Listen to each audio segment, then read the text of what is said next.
La Edad Media comienza con la desaparición del Imperio de Occidente y acaba con la conquista de Constantinopla por los turcos. Durante ese milenio, la cuenca mediterránea fue compartida por tres civilizaciones: la cristiana occidental, la musulmana y la bizantina. El fortalecimiento de las monarquías, el dominio turco sobre el Mediterráneo y el descubrimiento de América sentarían las bases del mundo moderno. Los dos primeros siglos medievales contemplaron la ruina del Imperio Romano de Occidente y la instalación en su territorio de los reinos germánicos. Mientras tanto, Justiniano lograría reconstruir por poco tiempo la vieja romanidad mediterránea.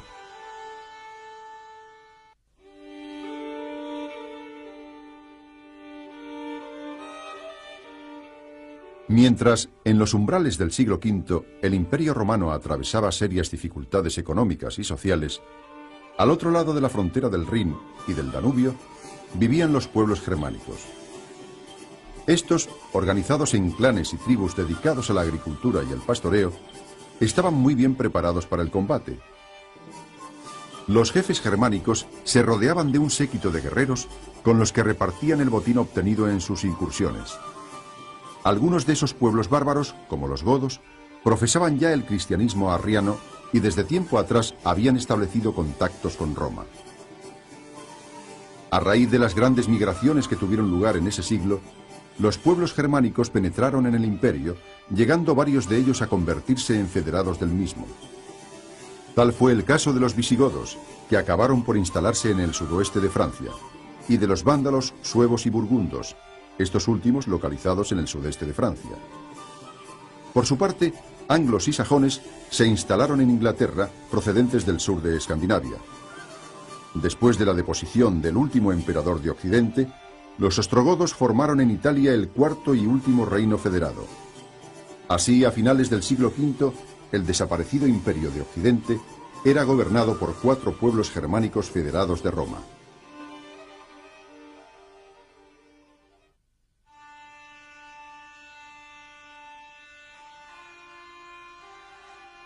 Desde finales del siglo VI hasta el siglo VIII, 4 grandes reinos germánicos configuraron el mapa político de Occidente: la heptarquía anglosajona, el reino lombardo de Italia, el reino franco y el reino visigodo de Hispania.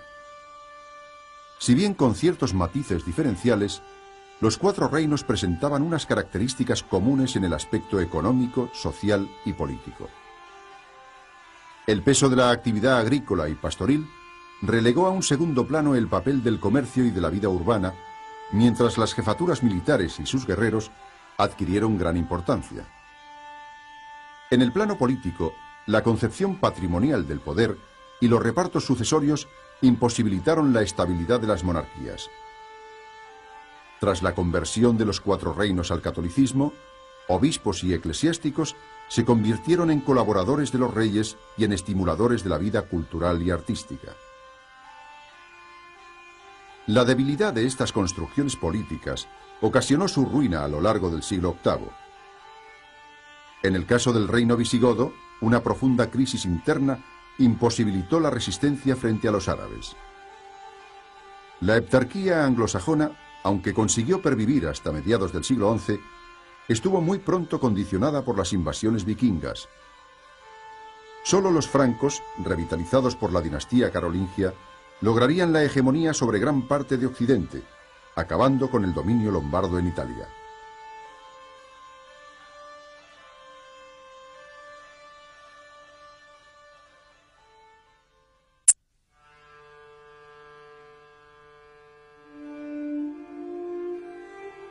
El Imperio Romano de Oriente, Bizancio, que a diferencia del de Occidente sobrevivió a las migraciones bárbaras, emprendió en época de su emperador Justiniano el proyecto de reconstruir la unidad del viejo Imperio Romano. Sin embargo, aunque los generales bizantinos lograron conquistar los territorios de vándalos, ostrogodos y visigodos, los resultados del proyecto del emperador fueron parciales y efímeros. Si el nombre de Justiniano nos resulta hoy familiar, es por la obra legislativa que dirigió, una compilación del derecho romano que constituiría uno de los legados más importantes de Bizancio a la Europa medieval. Más tarde, En los años del emperador Heraclio, Bizancio hubo de hacer frente a nuevos peligros procedentes del mundo balcánico y sobre todo del Islam.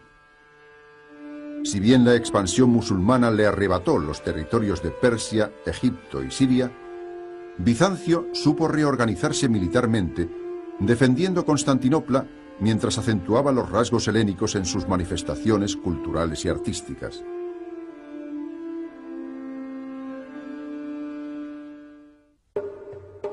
Mientras en Occidente el imperio carolingio era abatido tanto por las revueltas internas como por los asaltos de normandos y musulmanes, el imperio bizantino conocería en el siglo X una nueva etapa de esplendor político y cultural.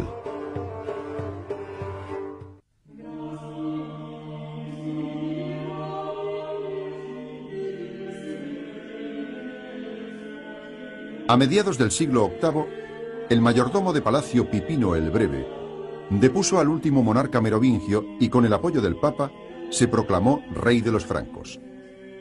Nacía así la dinastía de los carolingios, instauradores de un nuevo imperio en Occidente. Carlomagno fue coronado tras sus fulgurantes victorias sobre lombardos, ávaros, sajones y bávaros, emperador de los romanos por el Papa León III. A pesar de su título, el nuevo imperio poco se parecía al que había desaparecido en el siglo V. Era franco y su centro se situaba en el corazón de Europa, lejos del Mediterráneo. Los organismos centrales del gobierno residían en el palacio de Aquisgrán, mientras la administración local corría a cargo de condes, duques o marqueses. En la época carolingia, la economía prosiguió el proceso de ruralización iniciado desde los albores de la Edad Media. La vida urbana languidecía y los intercambios eran muy modestos. Por estos años, en la península ibérica, se organizaba la ofensiva contra los musulmanes. En el año 801, la conquista de Barcelona permitió la formación de la Marca Hispánica y a mediados del siglo IX se consolidó el reino de Asturias, que eligió como capital la ciudad de Oviedo.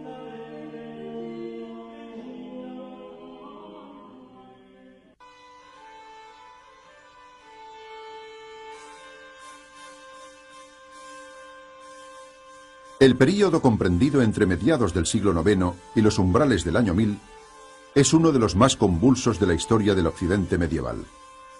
Las rivalidades entre los hijos de Luis el Piadoso, sucesor de Carlomagno, desembocaron en los repartos de Verdún, que dividieron el territorio imperial en tres porciones: Francia a occidente, Germania a oriente y en el centro una franja que unía a Aquisgrán con Roma. Esta división conduciría, mientras se afianzaban los dos nuevos reinos de Francia y Germania, a la desaparición del título imperial en el año 888. El final del Imperio Carolingio coincidió con la segunda gran oleada de invasiones sobre Europa, protagonizadas por árabes, húngaros y sobre todo normandos. Sin embargo, el origen de la crisis no solo fue exterior. Contribuyeron a ella la ruina del poder público y las rivalidades de los poderosos por beneficiarse de un incipiente crecimiento económico. Era el inicio de la sociedad feudal. A principios del siglo X se produjo la segunda y definitiva restauración del Imperio de Occidente en la persona de Otón I de Sajonia, que tras vencer a eslavos y húngaros fue coronado emperador en Roma.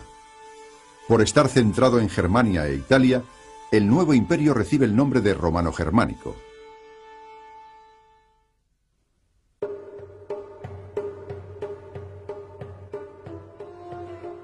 Desde mediados del siglo VIII y durante casi un siglo, el imperio bizantino fue escenario de violentas luchas civiles entre los partidarios del culto a los iconos y los llamados iconoclastas, que propugnaban la destrucción de las imágenes y pretendían reducir la influencia de los monjes. El conflicto terminó con el restablecimiento del culto a las imágenes y su resolución dio paso a la segunda edad de oro de Bizancio a lo largo del siglo X. Emperadores como Nicéforo Focas y Juan Simsés recuperaron Creta, Siria y Armenia, mientras Basilio II derrotó a los búlgaros y llevó de nuevo la frontera del imperio hasta el Danubio. Por otra parte, la mutua excomunión del Papa y del Patriarca de Constantinopla fue el origen del cisma de Oriente. Así terminó la obediencia a Roma del territorio bizantino y de los eslavos evangelizados por Cirilo y Metodio. En esas fechas los rusos se apoderaron de Kiev, que acabaría por entrar en la órbita de Bizancio con el bautismo de Vladimir de Kiev.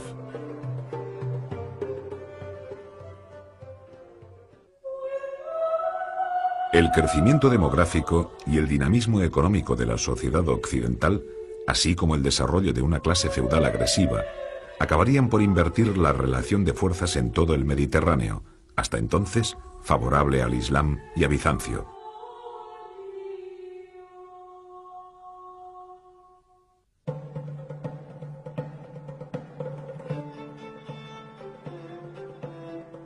Transcurrido el año 1000 y amainados los disturbios que acompañaron el nacimiento de la sociedad feudal, empezaron a ponerse de manifiesto los síntomas demográficos, económicos y políticos de la expansión del occidente medieval. Así, en el norte de Europa, el duque de Normandía Guillermo el Conquistador derrotó a los anglosajones, abriendo una nueva página en la historia de Inglaterra. En el este de Europa, la cristianización avanzó en Hungría, Bohemia y Polonia, sometidas a una intensa influencia germánica. Sin embargo, fue en el Mediterráneo donde se observó con más claridad el predominio militar del feudalismo sobre las sociedades islámicas, invirtiéndose a lo largo del siglo XI la relación de fuerzas hasta entonces favorable al Islam. En la península ibérica, la fragilidad de los reinos de taifas permitió la ocupación de Toledo y más tarde las conquistas de Zaragoza, Lisboa y Tortosa. Mientras tanto, el Mediterráneo oriental fue el escenario de la primera cruzada, predicada por el Papa Urbano II en el Concilio de Clermont.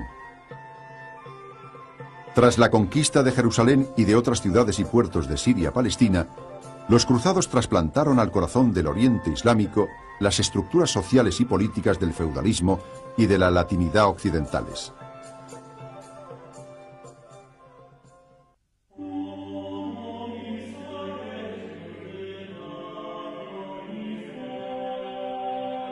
El rasgo más característico de la vida política de Europa occidental en los siglos XII y XIII fue el creciente afianzamiento del poder monárquico. Sin destruir la estructura básica de la sociedad feudal, los reyes pugnaron por situarse en la cúspide del resto de los poderes. Así sucedió en el Imperio Romano-Germánico con Federico I Barbarroja y Federico II, que intervinieron decisivamente en Italia, y con los monarcas capetos en Francia, donde, sobre todo en la época de Felipe Augusto y de Luis IX, los dominios de la corona aumentaron a costa de los principados feudales. En Inglaterra, Enrique II gobernó la isla y la parte de Francia que había heredado, y sus sucesores tuvieron que enfrentarse con desigual fortuna al poder de los varones. La consolidación monárquica en la península ibérica fue paralela a la expansión territorial a costa del Islam. Mientras Jaime I de Cataluña y Aragón conquistaba Mallorca y Valencia, Fernando III de Castilla ocupaba Córdoba y Sevilla. En los años de Roger II y de Federico II, alcanzó su esplendor el reino normando de las dos Sicilias, donde se fundían las tradiciones latinas, griegas y árabes. Por otra parte, y a pesar de las nuevas cruzadas, la caída de San Juan de Acre a finales del siglo XIII selló el fracaso de los peregrinajes armados a Oriente.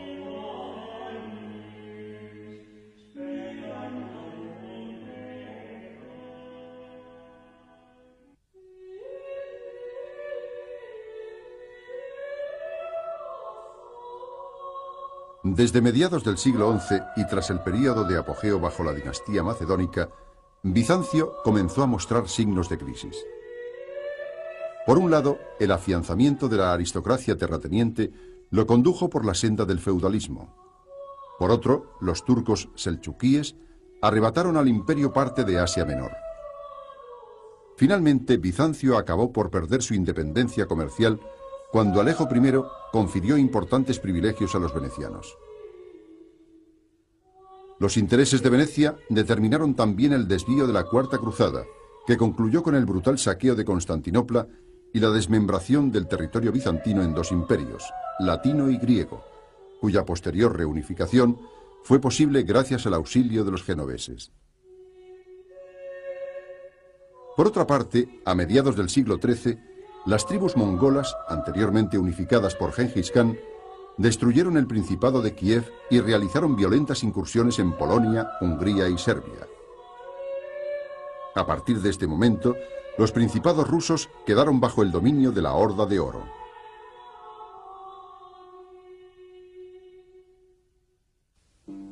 Los campos y ciudades de Occidente experimentaron serias dificultades en el siglo XIV. Una vez superadas, Europa conoció una nueva etapa de crecimiento económico y fortalecimiento político, mientras Bizancio y gran parte de los países balcánicos cayeron bajo el poder de los turcos.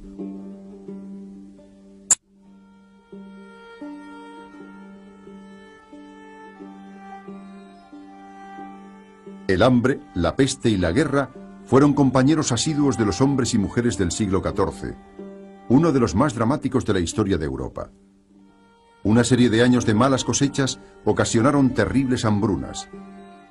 Más tarde, sobre una población biológicamente debilitada, se abatió la peste negra, que en sus continuas recurrencias acabó con casi el tercio de la población. A todo ello se sumaron los efectos de la guerra, prácticamente endémica en todos los estados. La guerra de los 100 años entre Francia e Inglaterra resultó especialmente mortífera para las tierras francesas. Los conflictos entre príncipes electores, nobles y ligas urbanas afectaron al imperio. La península ibérica sufrió las guerras entre las coronas de Aragón y Castilla y las luchas civiles en esta última. Sobre la dividida Italia estallaron las rivalidades entre las diferentes ciudades-estado. El hecho de que las campañas militares tuvieran como objetivo preferente la destrucción de las fuentes de riqueza del adversario desestructuró gravemente la vida agraria, la producción artesanal y el comercio urbano. La omnipresencia de la muerte a lo largo del siglo se reflejó en temas iconográficos, como las danzas de la muerte o la colocación de terroríficos esqueletos en los monumentos funerarios.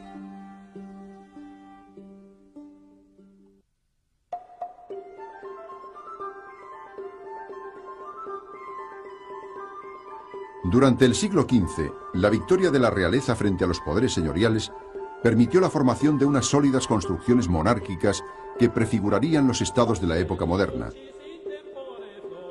En Francia, tras morir Carlos el Temerario, gran duque de Borgoña, Luis XI afianzó su poder apoyado en los grandes mercaderes banqueros.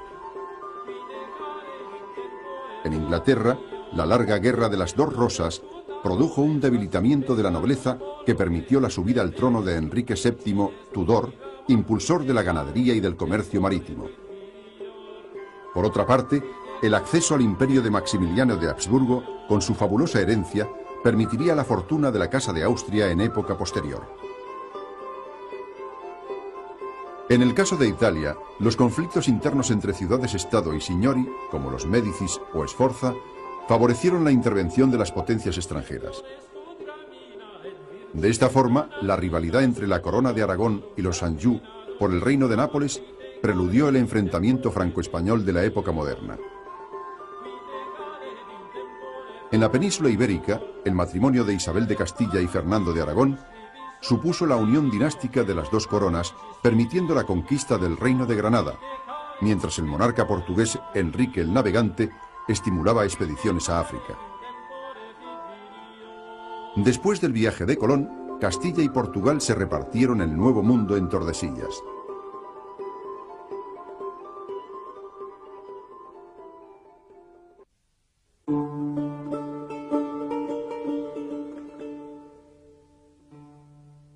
La reunificación de Bizancio bajo la dinastía de los Paleólogo no logró mejorar la situación de un imperio intensamente feudalizado y amenazado por búlgaros, serbios y otomanos. Si bien la presión otomana fue detenida fugazmente por la irrupción de los mongoles de Tamerlán, el cerco se estrechó sobre Constantinopla. Tras un asedio de 2 meses, la ciudad cayó en poder de los turcos, que la transformaron en la capital del Imperio Otomano. Idéntica suerte corrieron poco después Grecia y el Peloponeso. Mientras tanto, en Europa Central surgieron dinastías nacionales más preocupadas por acabar con las influencias germánicas que por formar una sólida resistencia contra los turcos. Así, tras la batalla de Kosovo, se inició la penetración otomana en los Balcanes, que proseguiría a finales del siglo XV.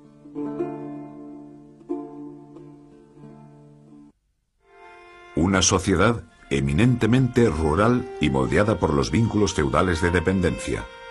He aquí dos de los rasgos más notables del mundo medieval. No obstante, a partir del siglo XII, el desarrollo de las ciudades y del comercio dio paso a una sociedad más diversificada que permitió la reconstrucción del poder monárquico. En este edificio social y político influyó decisivamente la Iglesia. En el inicio de la Edad Media, la pervivencia de la vida urbana y del comercio en el Oriente bizantino, simbolizada por Constantinopla, contrasta con el proceso de ruralización del mundo occidental, acompañado por el desarrollo de los vínculos feudales en torno a la tierra.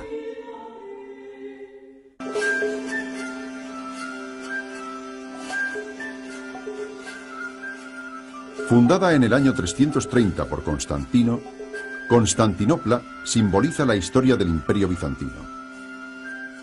Prácticamente inexpugnable por su configuración urbana y su cinturón de murallas, fue además un centro comercial de primer orden gracias a su situación geográfica y una de las ciudades más populosas de la cuenca mediterránea.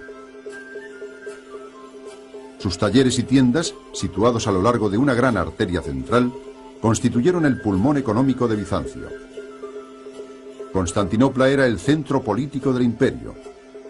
En ella se alzaban grandes palacios y también el hipódromo, donde los equipos participantes expresaban al emperador su apoyo o sus discrepancias.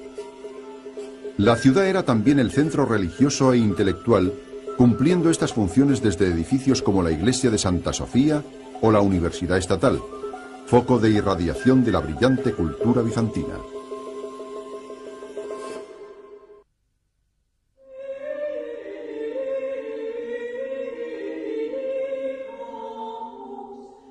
El mundo medieval fue una sociedad predominantemente agraria.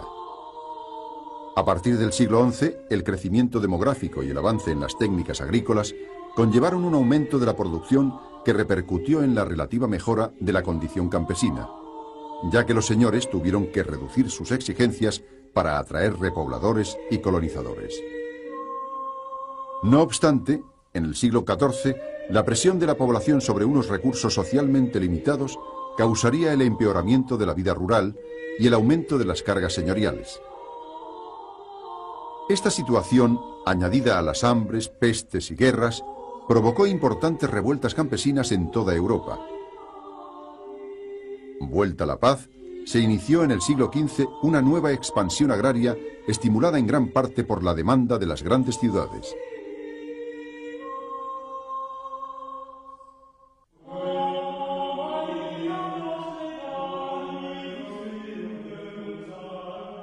El sistema social del feudalismo nació en Occidente en los siglos X y XI, al producirse la ruina del poder público y su apropiación por parte de nobles y caballeros. El señorío constituía la célula esencial de la sociedad feudal, en la que los señores, propietarios de la tierra, se apoderaban de una parte de la producción obtenida por los campesinos. Este excedente se redistribuía entre la aristocracia a través de una complicada red de vínculos feudo-vasalláticos. Así, un señor se convertía en vasallo de otro y le juraba fidelidad a cambio de un feudo, que solía ser una tierra con sus campesinos. El marco social de la vida nobiliaria era el castillo, que evolucionó desde los torreones de madera del siglo X a las poderosas fortalezas del siglo XV.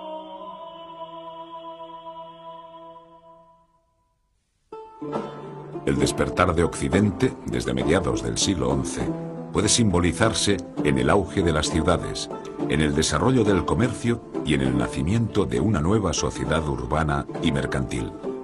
Sobre esas bases, pudieron edificarse unas sólidas construcciones políticas.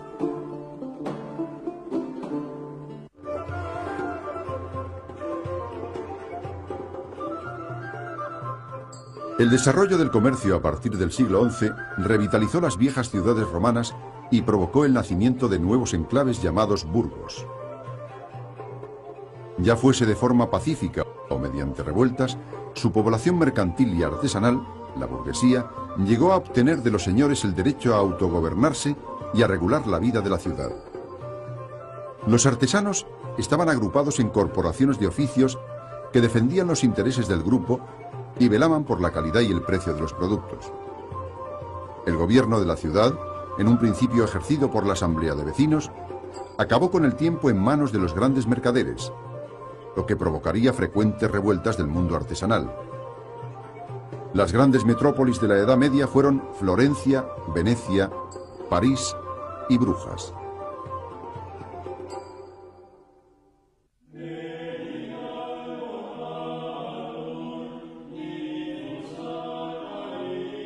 A partir del siglo XI, mercaderes de Génova, Pisa o Venecia empezaron a surcar un Mediterráneo hasta entonces controlado por los árabes. Poco a poco, la actividad mercantil acabó por alcanzar las ciudades del interior y las ferias se convirtieron en las grandes citas del comercio internacional. Se acuñaron valiosas monedas, se desarrolló la banca y surgieron diversas formas de asociaciones comerciales. El apogeo de la revolución comercial se produjo en el siglo XIII. Mientras en el Mediterráneo florecía el comercio de las especias, en el ámbito nórdico se intercambiaban alimentos y materias primas. El perfeccionamiento de los métodos comerciales, junto con los progresos de la navegación, propició en el siglo XV los grandes descubrimientos castellanos y portugueses.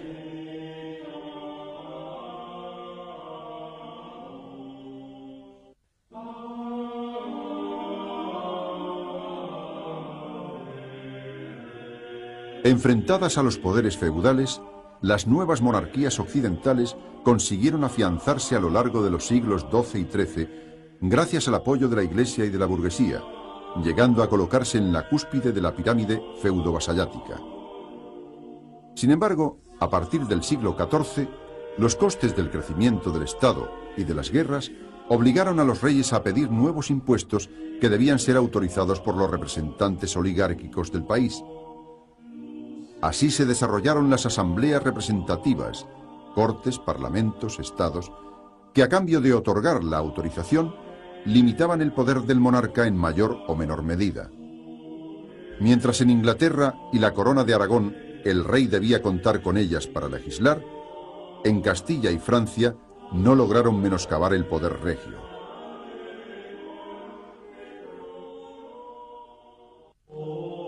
A partir de la conversión al catolicismo de las monarquías germánicas, la Iglesia no cesó de influir de forma creciente en todos los órdenes de la vida, tanto en la esfera de las relaciones políticas como en los niveles mucho más profundos de la sociedad y las mentalidades colectivas.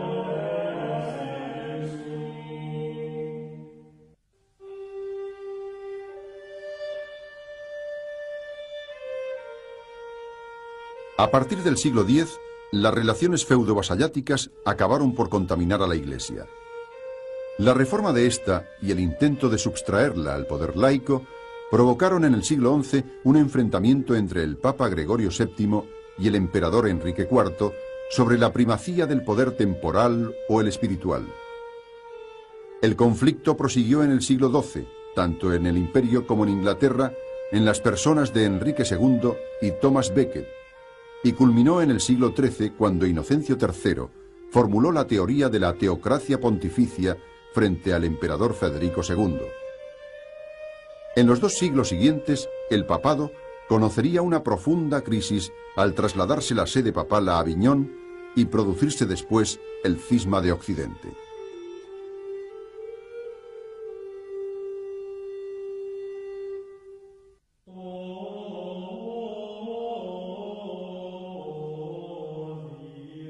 El enriquecimiento de la Iglesia medieval suscitó las críticas de quienes soñaban con el retorno a la pobreza de la Iglesia primitiva. Se desarrollaron así movimientos que fueron considerados heréticos, como el de los valdenses o el de los cátaros. Para combatirlos, la Iglesia ejerció, por un lado, una dura represión creando el Tribunal Especial de la Inquisición, y pretendió, por otro, responder al ideal de pobreza en su propio terreno, suscitando la creación, a principios del siglo XIII, de órdenes mendicantes. Las hambres, pestes y guerras de los siglos XIV y XV repercutieron también en la vida espiritual. Mientras flagelantes y sermones penitenciales pretendían aplacar la cólera divina, nuevos movimientos heréticos como el de Juan Hus en Bohemia presagiaban la futura reforma protestante.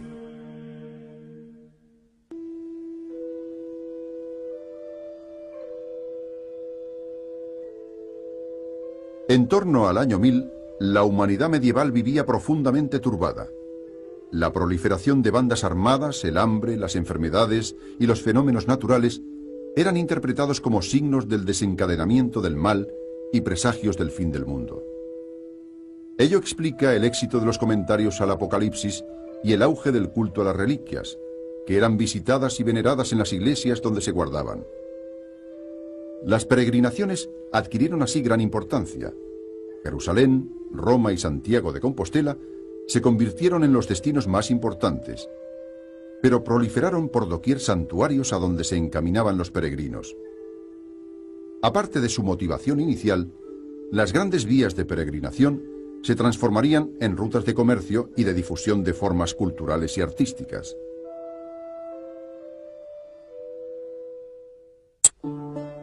Hasta el siglo XII, los monasterios fueron los grandes hogares del saber.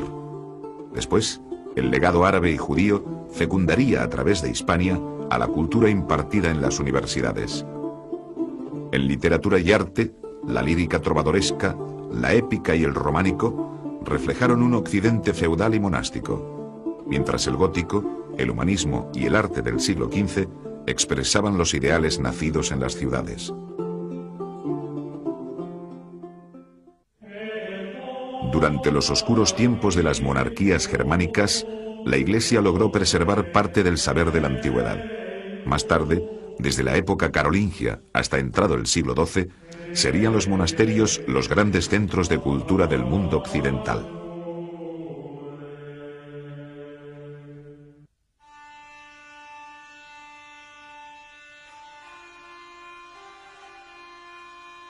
En un principio, los germanos mantuvieron su propio derecho, reflejado en el Código de Eurico, la Ley Sálica o el Edicto de Rotario, y también su religión arriana. Sin embargo, con el tiempo, la conversión al catolicismo y la convivencia de las sociedades romana y germana favorecieron la fusión. La romanidad pervivió tanto en el marco del gran dominio rural, con la fusión de las aristocracias y la continuidad del esclavismo, como en el ámbito de las ciudades, el gran comercio, el sistema monetario y algunas instituciones políticas. Por otro lado, se debe a la Iglesia la transmisión a la Edad Media de parte del saber de la antigüedad a través de intelectuales como Boecio o Isidoro de Sevilla.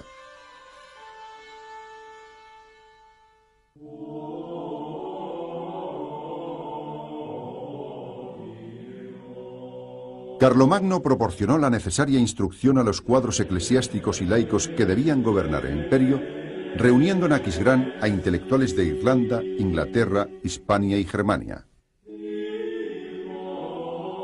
Destacaron entre otros Rabano Mauro y Alcuino de York, introductor del sistema escolar basado en las 7 artes liberales.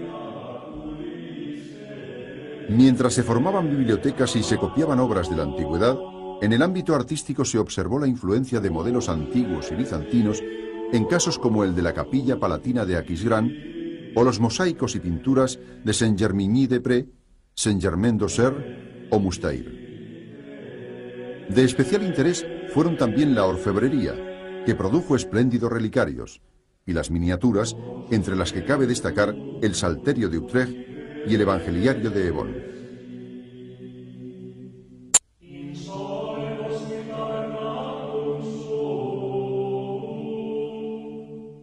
Tras las primeras experiencias de los monjes orientales, el monacato occidental tuvo 2 centros de irradiación: Irlanda e Italia. La regla redactada por San Benito, que vinculaba el trabajo manual con la oración, fue pronto asumida por el papado, extendiéndose por todo Occidente. Después de que la reforma cluniacense devolviera al monacato el esplendor perdido con una brillante liturgia y opulentas construcciones abaciales, ciertos movimientos, especialmente el cisterciense, pretendieron recuperar el ideal benedictino de penitencia y pobreza. Aunque el monacato contribuyó en parte a la expansión agraria, su impronta fue más duradera en el ámbito cultural. Sus escuelas y sus escriptoría, donde se copiaban los manuscritos, fueron hasta el siglo XII los únicos focos de irradiación cultural de Occidente.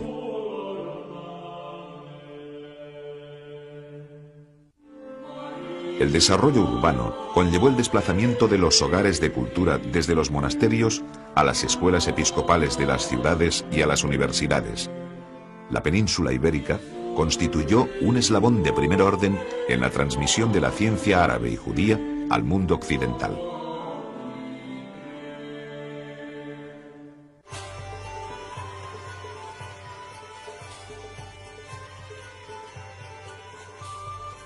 La cultura fue patrimonio exclusivo de los monasterios hasta que, con el auge de las ciudades, surgió una enseñanza propiamente urbana, que inicialmente se desarrolló en escuelas episcopales como la de Filosofía de París, la de Derecho en Bolonia y la de Medicina en Montpellier.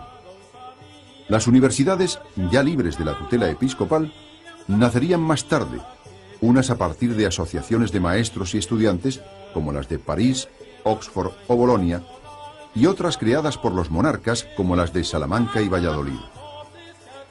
Al conocerse la obra de Aristóteles, los teólogos San Alberto Magno y Santo Tomás de Aquino conciliaron su sistema filosófico, basado en la razón, con la doctrina cristiana basada en la fe. Por otra parte, en Inglaterra, Roger Bacon inauguró un método de conocimiento basado en la experimentación.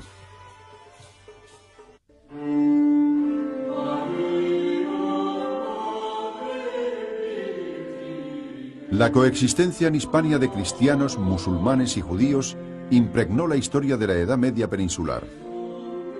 En el terreno artístico, los ejemplos más claros se hallan en la originalidad del arte mozárabe y del arte mudéjar, donde los estilos románico y gótico están muy influidos por elementos árabes. En el ámbito cultural y científico, ya en el siglo X, el monasterio de Ripoll fue un importante centro difusor de la ciencia árabe. Más tarde, las traducciones de obras en esa lengua al latín o al hebreo transmitieron a Occidente gran parte del saber de la antigüedad, fecundando la vida intelectual de Europa. Toledo, la ciudad de las tres religiones, ocupó un lugar privilegiado en este proceso, impulsado después por Alfonso X el Sabio. Allí se tradujeron un impresionante número de obras de filosofía, matemáticas, medicina y astronomía. Hasta el siglo XIII, la literatura expresó los ideales feudales, al igual que el arte románico, tradujo el esplendor de las grandes abadías. El despertar de las ciudades se manifestaría en el gótico, arte de las catedrales y de la burguesía. Más tarde, el humanismo sentó las bases del Renacimiento.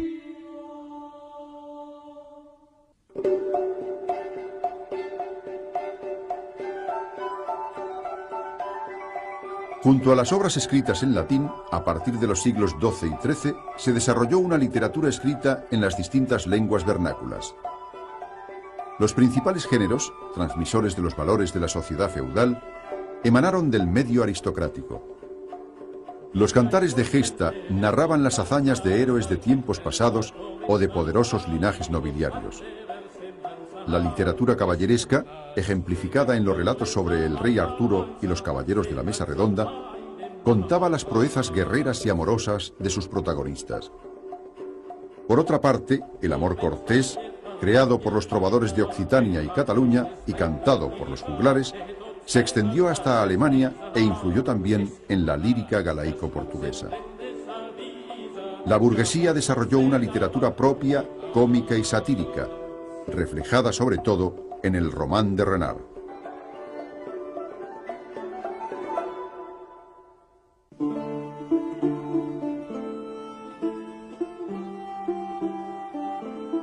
Desde mediados del siglo XI se desarrolló en toda Europa el arte románico. Sus más acabados ejemplos corresponden a grandes iglesias abaciales con plantas de cruz latina y gruesos muros sin apenas aberturas al exterior. En las grandes iglesias de peregrinación, una cripta subterránea custodiaba las reliquias, mientras se desarrollaron en el ábside amplios deambulatorios. La iconografía de capiteles, pórticos y frescos completaba las enseñanzas impartidas por los predicadores a una población iletrada. A diferencia del románico, el gótico fue un arte urbano, siendo las grandes catedrales su expresión más acabada. El gótico supuso el triunfo de la luz, que penetraba a través de vidrieras y rosetones. Junto a la iconografía religiosa, en sus pórticos se representaban escenas de la vida cotidiana.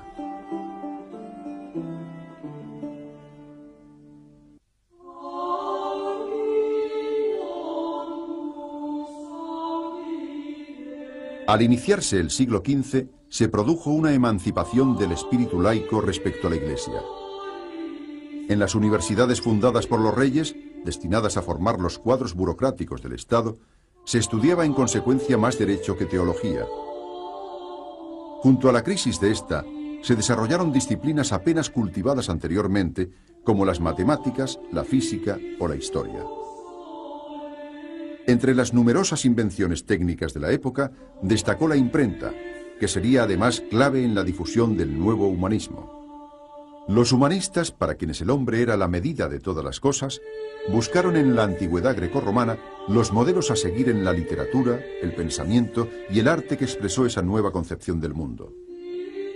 El humanismo floreció en Italia, pero también Inglaterra, los Países Bajos y España fueron cuna de grandes figuras.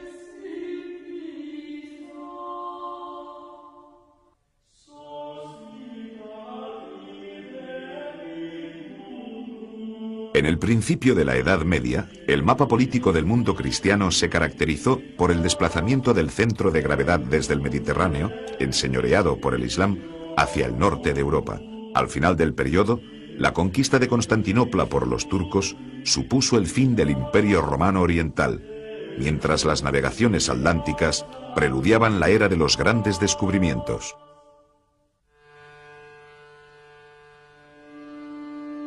La presión de los hunos sobre diversos pueblos bárbaros de Europa hizo que estos penetraran en el imperio.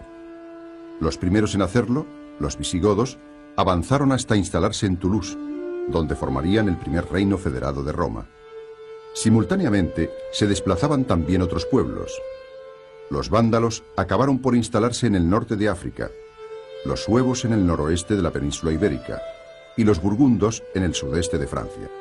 Posteriormente, los anglos, los yutos y los sajones se instalaron en Gran Bretaña y los francos al otro lado del Rin. Mientras, Italia fue ocupada por los ostrogodos primero y luego por los lombardos. Después de todo ello, Justiniano extendería de nuevo los límites de Bizancio. Sin embargo, esta reconquista fue efímera y finalmente 4 reinos germánicos principales configuraron el mapa de Europa.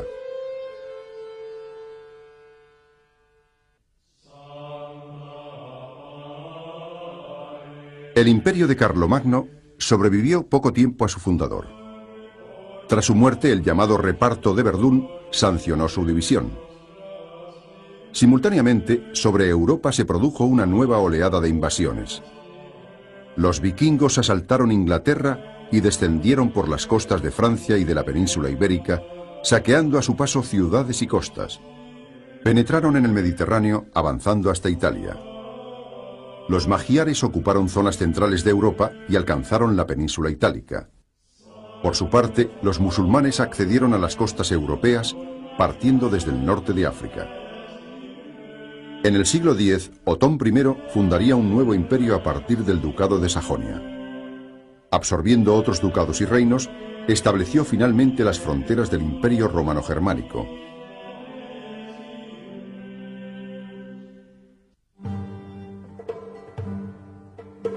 Entre los siglos XI y XIII se consolidaron los principales reinos de Europa. En la península ibérica, el avance de los reinos cristianos llevó primero la frontera al Tajo y más tarde redujo el territorio musulmán al reino de Granada. Mientras, se consolidaron los otros reinos peninsulares. Tras la conquista de Inglaterra por parte de los normandos, se afianzaría este reino, que además gobernaría por herencia parte del sudoeste de Francia e incorporaría después Escocia y Gales. Mientras en Francia, a partir del eje París-Orleans, los monarcas capetos ampliaban sus dominios, en el imperio se produjo la expansión de la orden teutónica desde Pomerania hasta Estonia. En cuanto a Italia, el sur de la península fue conquistado por los normandos primero y después por los Anjou. Finalmente, Sicilia pasaría a formar parte de la corona de Aragón.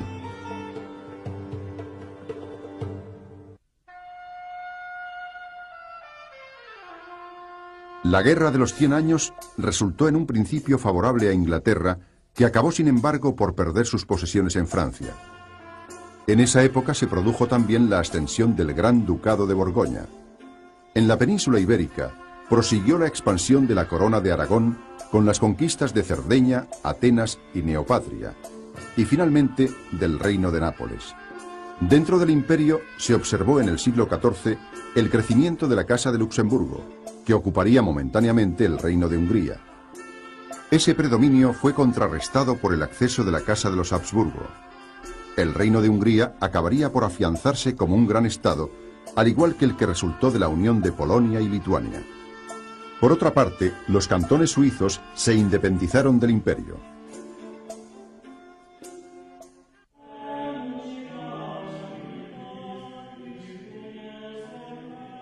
La expansión del Islam privó a Bizancio de Egipto, Siria, Chipre y Creta.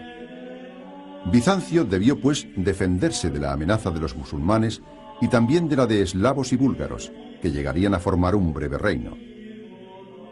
Más tarde, el imperio bizantino consiguió ampliar de nuevo sus fronteras, aunque pronto los turcos selchukíes ocuparían gran parte de Anatolia. La amenaza turca provocó las cruzadas. La primera de ellas cruzó el continente hasta llegar a Jerusalén. La tercera se llevó a cabo por mar y terminó en la conquista de San Juan de Acre. La cuarta cruzada, que concluyó con el asalto de Constantinopla, dividió a Bizancio en un imperio latino y otro griego, a partir del cual se lograría reconstruir más tarde la vieja unidad. Finalmente, el imperio bizantino sucumbiría a la invasión otomana.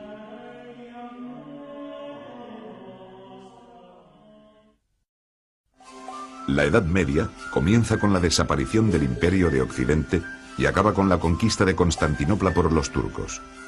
Durante ese milenio, la cuenca mediterránea fue compartida por tres civilizaciones: la cristiana occidental, la musulmana y la bizantina. El fortalecimiento de las monarquías, el dominio turco sobre el Mediterráneo y el descubrimiento de América sentarían las bases del mundo moderno. Los dos primeros siglos medievales contemplaron la ruina del Imperio Romano de Occidente y la instalación en su territorio de los reinos germánicos. Mientras tanto, Justiniano lograría reconstruir por poco tiempo la vieja romanidad mediterránea.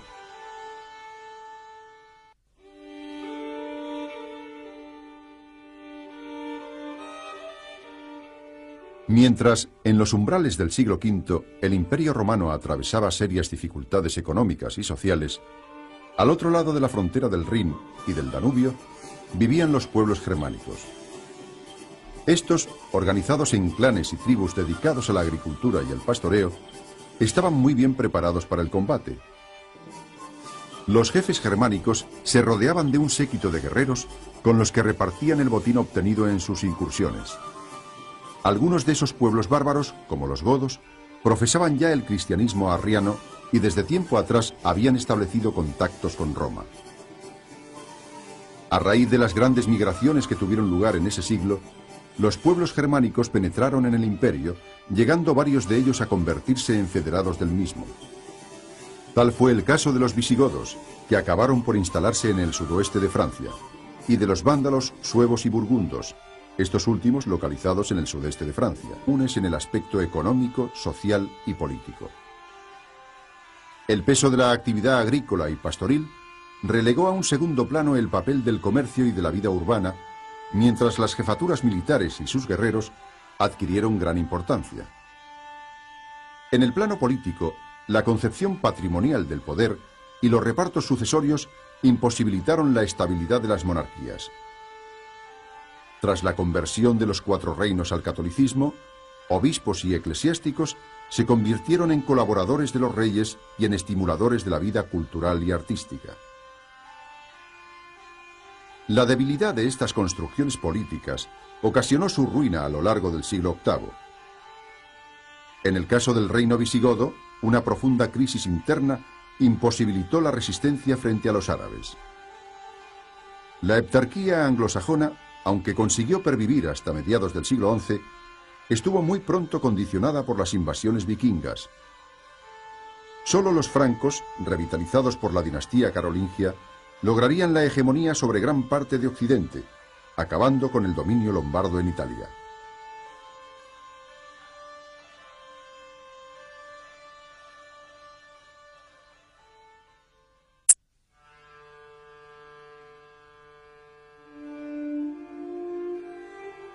El Imperio Romano de Oriente, Bizancio, que a diferencia del de Occidente sobrevivió a las migraciones bárbaras, emprendió en época de su emperador Justiniano el proyecto de reconstruir la unidad del viejo Imperio Romano.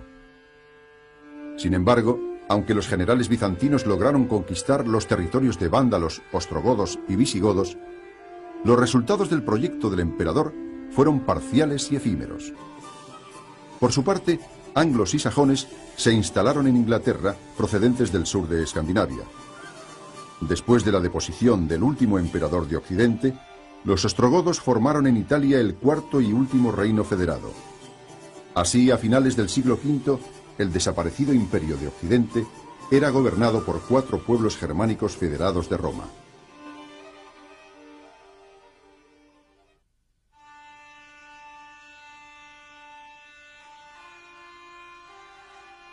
Desde finales del siglo VI hasta el siglo VIII, 4 grandes reinos germánicos configuraron el mapa político de Occidente.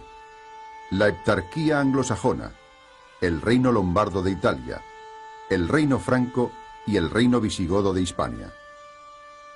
Si bien con ciertos matices diferenciales, los 4 reinos presentaban unas características comunes.